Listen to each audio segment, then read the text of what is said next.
الهوت دوج عشان المدارس، نص كيلو صدور فراخ مقطعه وحطيتها في الكبه، بعدين التوابل معلقه ملح، معلقه فلفل، معلقه بابريكا، معلقه توم باودر، بصل باودر، معلقه بيكنج باودر مهمه، كل دي معالق صغيره، ومعلقه توم مفروم كبيره، ومعلقه هريسه شطه المفروض تكون حمراء، انا عندي خضراء حطيتها، او فلفل او قرن فلفل، وبعدين بضايه، وعلى كل بضايه بتحطي معلقتين نشا كبار، لو حابه تزودي بيض معلقتين نشا كبار على كل بضايه، ومعلقتين زيت كبار، وبضرب كله في الكبه. طبعا اللون مش زي بره، باحط لون طعام كده صحّي، يبقى اللون زي برّه بالضبط، وباضربها كويس وهي نعمت خالص أهو.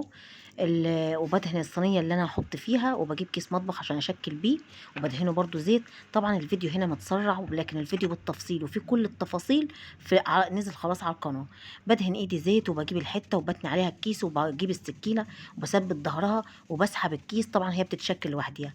طبعًا باقي التفاصيل كلّها على القناة، لإن هنا الفيديو دقيقة فمش مكمّل طريقة التسوية، وباقي التفاصيل في الفيديو الكامل.